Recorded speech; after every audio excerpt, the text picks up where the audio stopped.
मेरी गाड़ी जहाँ से खराब हुई थी मैं वहाँ से देख सकता था लगभग आधा किलोमीटर दूर एक गांव है। मैं उस गांव के पास धीरे धीरे जाने लगा ताकि मैं वहाँ पर कुछ मदद ले पाऊँ। लेकिन जब मैं वहाँ पर जा रहा था मैं जैसे जैसे उस गांव के पास जाता मुझे ऐसा लगता जैसे कि मानो वहाँ पर कोई रो रहा है। मुझे वहाँ पर साफ साफ किसी के रोने की आवाज आ रही है। धीरे धीरे वो रोने की आवाज एक इंसान से कई सारे लोगों की आने लगी। मुझे ऐसा लगा जैसे कि मानो शायद वहाँ पर कुछ मातम का माहौल हो। लेकिन जब मैं वहाँ पर गया वहाँ पर कई सारी हट थी लेकिन वहाँ पर कोई भी इंसान उसके बाहर नहीं खड़ा हुआ था। बाहर कोई था ही नहीं। मैं किसी हट में जाकर नॉक करने की कोशिश करता तो अंदर से वो आती हुई आवाज एकदम से बंद हो जाती। जब मैं वहाँ से पलटकर घर जाने की कोशिश करता तो अगेन मुझे अंदर से किसी के रोने की आवाज आती। ये मैंने 2-3 जगहों पर की और यही सेम चीज मेरे साथ बार बार हो रही थी। इसके बाद मैं पूरे गांव में घूमा। मैं पूरे गांव में किसी इंसान को ढूंढ रहा था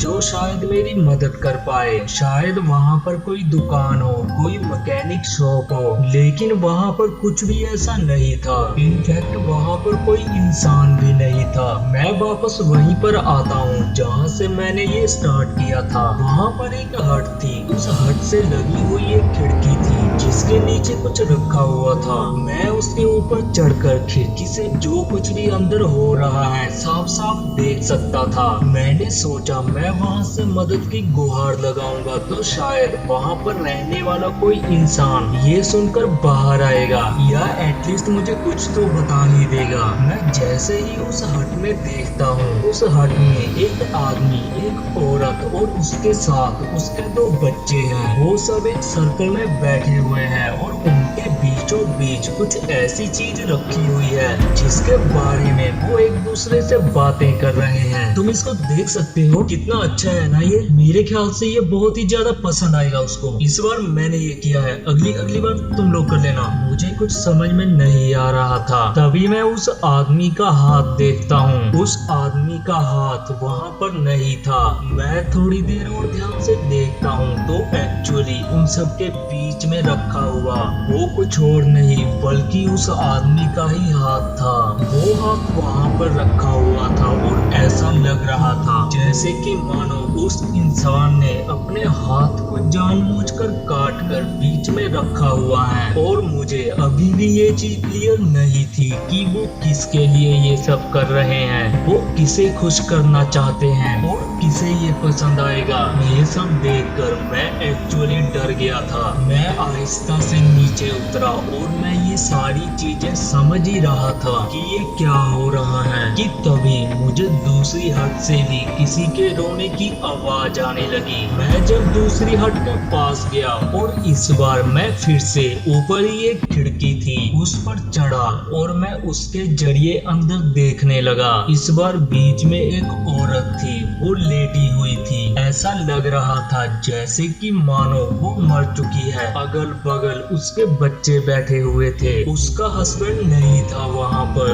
वो वहाँ पर उसे देखकर रो रहे थे। मुझे कुछ भी समझ में नहीं आ रहा था कि ये सारी चीजें क्या हो रही है कि तभी मैं उनमें से एक बच्चे के हाथ में खून देखता हूँ। मुझे ये अभी भी समझ में नहीं आ रहा था कि क्या उस बच्चे ने ही उसे मारा है या नहीं। मगर मैं जब कुछ देर तक वहाँ पर देखता रहा तब मुझे रियलाइज हुआ उन बच्चों ने ही अपनी माँ को मार डाला था। उनमें से एक बच्चा खड़ा होता है और वो बोलता है हम ये उसे दे देंगे, वो हमें छोड़ देगा। मम्मा ने भी यही बोला था, हमने वही किया जो मम्मा ने बोला था। मैं नीचे उतरा और मैं इस बार सब समझ चुका था। इस पूरे गांव में हर वक्त या फिर कुछ पीरियड ऑफ टाइम में ये लोग किसी न किसी को कुछ ना कुछ सेक्रीफाइस करते हैं अगर इनके पास कुछ खाने के लिए नहीं होता है तो। इनफैक्ट यहाँ पर लोग अपने बॉडी पार्ट्स तक को उसके लिए सर्व करते हैं। मगर वो कौन है ये अजीब था। मैं उस उस जगह पर था। मैं वहां से नीचे उतरा और मैं बस वहां से वापस जाने की सोच ही रहा था और मैं बस वहां से वापस जाने ही वाला था कि तभी मैं सामने एक बुजुर्ग इंसान को खड़ा देख सकता था। वो मेरे सामने ही खड़े हुए थे, जैसे कि मानो उन्होंने ही मुझे देख लिया है। मैंने उन्हें देखा, वो आहिस्ता आहिस्ता मेरे पास आ रहे थे और उसके बाद उन्होंने मुझसे कहा, तुम तो इस गांव के नहीं लगते हो, कहाँ से आए हो? जिस पर कि मैंने उन्हें बताया, जी आधा किलोमीटर दूर मेरी गाड़ी खराब हो गई है, मगर यहाँ पर मुझे कोई मदद नहीं मिली। कोई बात नहीं, मैं कर लूंगा। मैं वहां से जाने लगा। वो चाहता था कि मैं उन्हें अवॉइड करूं और उन्होंने पीछे से मुझे कहा, रुको, मुझे पता है तुमने सब कुछ देख लिया है, जानना नहीं चाहोगे यहाँ पर क्या हो रहा है? मुझे उस वक्त वहां से चले जाना चाहिए था, मुझे शायद नहीं रुकना चाहिए था, मगर मैं पीछे पलटा। वो अगेन मेरे पास आए और इसके बाद उन्होंने कहा, इन सारे गांव वालों ने एक ऐसी चीज को माना है, इनका मानना है वो आएगा, वो उसका कोई नाम नहीं है, लेकिन वो आएगा और इन सब लोगों को हमेशा हमेशा के लिए सुख और चैन की जिंदगी देगा, लेकिन जिसके लिए उसे खुश रहना पड़ेगा, इन्हें उसे खुश रखना पड़ेगा और इसी के लिए वो बलिदान देते हैं। कुछ माँ बाप अपने बच्चों की खुशी के लिए खुद को बलिदान दे देते हैं, तो कभी किसी के घर के मुखिया ही अपने आप को बलिदान कर देते हैं ताकि उनका घर बहुत ज्यादा खुश रहे।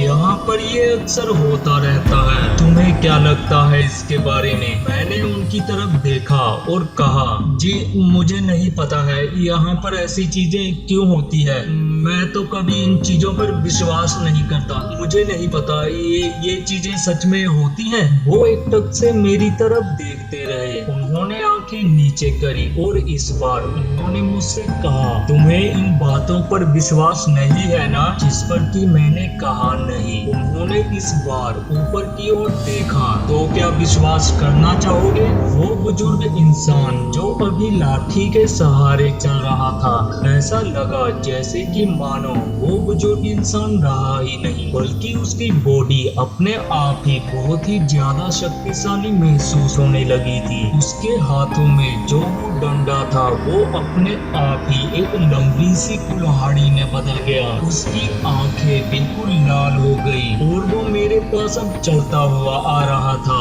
उसे देखकर ऐसा लग ही नहीं रहा था कि वो इंसान है। मैं पूरे गांव में दौड़ने लगा। वो मुझे हर जगह अलग अलग टाइप पर दिख रहा था, जैसे कि मानो उसके लिए मुझे पकड़ना कोई बड़ी बात नहीं है। मैंने कई सारी हट में जाकर खटखटाया, लेकिन किसी ने भी डोर नहीं खोला। मैं इसी के साथ उसी रास्ते दौड़ने लगा जहां से मैं आया था। मैं दौड़ रहा था, मैं हाँफ रहा था। मुझे समझ नहीं आ रहा था कि ये सारी चीजें क्या हो रही है। मैं अपनी कार तक पहुंचा। मैं अपनी कार को स्टार्ट करने की कोशिश करने लगा और थैंकफुली इस बार वो स्टार्ट हो गई। मैं गाड़ी लेकर तेजी से ड्राइव करने लगा। मुझे जाना वहीं से था। मुझे उस गांव को क्रॉस करके ही जाना था। मेरे पास और कोई रास्ता नहीं था। मैं अपनी गाड़ी तेज चला रहा था। मैं उस गांव की वो सबसे पहली वाली हट के सामने से गुजर रहा था। मैं इस बार सब लोगों को गांव के बाहर खड़ा देख सकता था। वो सब के सब खड़े हुए थे। वो सब के सब वहाँ पर थे। वो बीचों बीच था एक इंसान। उसे देखकर ऐसा लग रहा था जैसे कि मानो उसकी लाश को एक तरीके से रिवॉर्ड की तरह सजाया गया है। उसकी छाती से एक बड़ा सा भाला निकला हुआ था और वो भाला जमीन में लगा हुआ था। थोड़ा सा ध्यान से देखने पर मुझे ये चीज रियलाइज हुई कि वो और कोई नहीं बल्कि मैं ही था। मैं ये देखकर डर गया।